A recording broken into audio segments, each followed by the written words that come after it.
Assalamualaikum warahmatullahi wabarakatuh. Saya Cynthia Cahya Mega dari kelas manajemen H, NPM-nya 434 334 022 018 302 akan mempresentasikan tentang laporan studi kelayakan bisnis mengenai bisnis usaha kue basah. Tentang laporan studi kelayakan bisnis mengenai bisnis kue basah. Nama bisnis saya adalah Biol Bakery. Biol Bakery berawal dari usaha rumahan yang memproduksi jajanan-jajanan pasar atau tradisional Indonesia.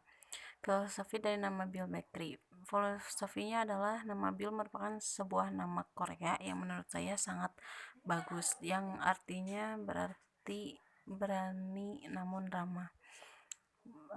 Mengapa saya memakai nama ini? Karena saya suka dan sangat cocok untuk nama usaha karena tidak ada yang menggunakan nama ini. Untuk gambaran umum potensi usaha, kekuatan produk saya adalah produk kami sudah sangat jarang dipasarkan dan kami memakai bahan-bahan yang berkualitas sehingga kami menjamin kesehatan dan kebersihan produknya. Kami juga memberikan beberapa pilihan rasa dan warna dalam usaha kami agar konsumen tidak bosan untuk membelinya. Untuk kelemahan produk kami adalah mungkin masih banyak orang yang asing dengan kue basah ini, apalagi untuk anak-anak zaman sekarang yang memang lebih mengenal makanan dari luar ketimbang makanan tradisional Indonesia. Untuk aspek teknik atau operasi, untuk lokasi usaha, lokasi yang kami pilih untuk menjalankan usaha ini rencananya di daerah Ketapang. Kami pilih lokasi tersebut dengan pertimbangan karena di daerah tersebut masih banyak masyarakat yang ingin mengkonsumsi makanan tradisional. Untuk sarana dan prasarana, sarana yang kami gunakan adalah 1 set mixer, 1 picis bowl, 2 lusin cetakan kue putu ayu, 1 set panci untuk mengukus, 3 buah loyang, 50 picis cup, dan label. Untuk tenaga kerja yang kami pekerjakan untuk usaha ini adalah masih dalam lingkungan keluarga saya sendiri, dan kami pun membagi pekerjaan masing-masing sebagai pekerja produksi, pemasaran, dan keuangan. Untuk bahan baku utamanya adalah tepung terigu, telur, gula, pengembang kue, pewarna makanan, air santan kelapa, kelapa parut, minyak goreng, dan garam. Tentunya dalam memilih bahan tersebut kami memiliki standar kualitas sendiri untuk menghasilkan kue yang layak dipasarkan dan dijual. Untuk sumber daya manusia, tenaga kerja yang bekerja di usaha kami adalah anggota keluarga sendiri. Yang menjalankannya adalah 1 orang sebagai pembuat adonan, 1 orang sebagai mengukus dan packing kue, 1 orang sebagai menyiapkan bahan dan pembeli bahan, 1 orang sebagai memasarkan dan mengelola keuangan.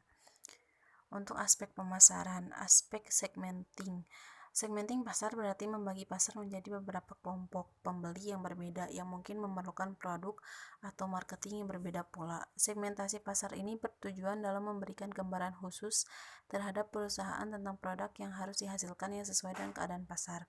Yang kedua, aspek targeting. Targeting adalah melakukan evaluasi keaktifan setiap segmen, kemudian memilih 1 atau lebih segmen pasar untuk dilayani.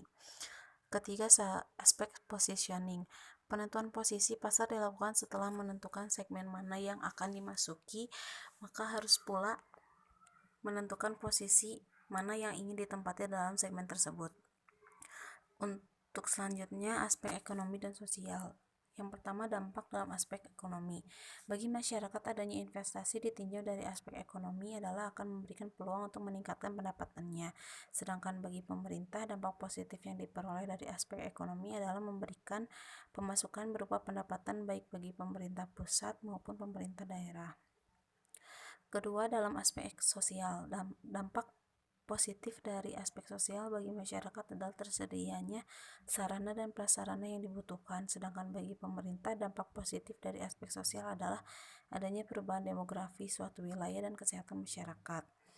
Untuk aspek keuangan, yang pertama kebutuhan dana. Biaya modal yang digunakan untuk membiayai seluruh aktivitas lancar yang mencapai 10 juta rupiah. Kedua, rencana kebutuhan dana. Aktiva tetap.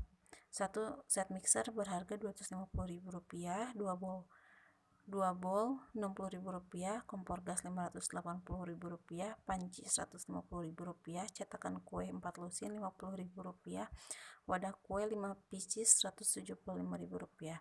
Jadi total jumlah aktiva tetap adalah Rp100.265.000. Untuk aktiva lancarnya 1 kas 1 juta rupiah, bahan baku 3 juta rupiah, bahan pelengkap 1.500.000 rupiah. Jumlah aktiva lancarnya 5.500.000 rupiah. Jadi total aktivanya 6.765.000 rupiah. Untuk proyeksi keuangannya, proyeksi penjualan. Untuk penjualan per hari ini 100.000 rupiah, penjualan per bulan sampai 3 juta rupiah, dan penjualan per tahunnya sampai 36 juta rupiah. Proyeksi biaya per tahun, pengadaan kue 18 juta rupiah, gaji karyawan 1 pemimpin 5 juta rupiah, 1 manajer pemasaran 3 juta rupiah, 1 manajer keuangan 4 juta rupiah, 1 manajer produksi 3.500.000 rupiah. Jadi jumlah gaji karyawan totalnya adalah 15.500.000 rupiah. Biaya listriknya 150.000 rupiah, untuk biaya pemasaran 200.000 rupiah, untuk biaya pajak 300.000 rupiah, perlengkapan kebersihan 150.000 rupiah. Jumlah biayanya 800.000 rupiah. Proyeksi laba rugi. Perhitungan laba rugi yaitu selisih antara hasil penjualan dan pengeluaran biaya. Laba rugi. Penghitungan laba rugi adalah hasil penjualan dikurangi jumlah biaya. Total penjualan adalah 36 juta rupiah, dikurangi jumlah biayanya 34.300.000 rupiah.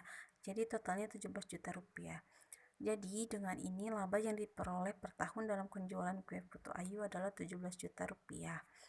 Untuk kesimpulan dari laporan ini adalah prospek penjualan kue Putu Ayu dapat dikategorikan baik karena didukung oleh kemudahan penyajian, juga kemudahan pencarian bahan baku, sehingga bisa menjual dan harga yang menyesuaikan bidikan pasar. Pesaing yang menjual produk yang sama juga belum terlalu banyak, sehingga prospek pasar sangat luas. Sekian presentasi dari saya. Wassalamualaikum warahmatullahi wabarakatuh.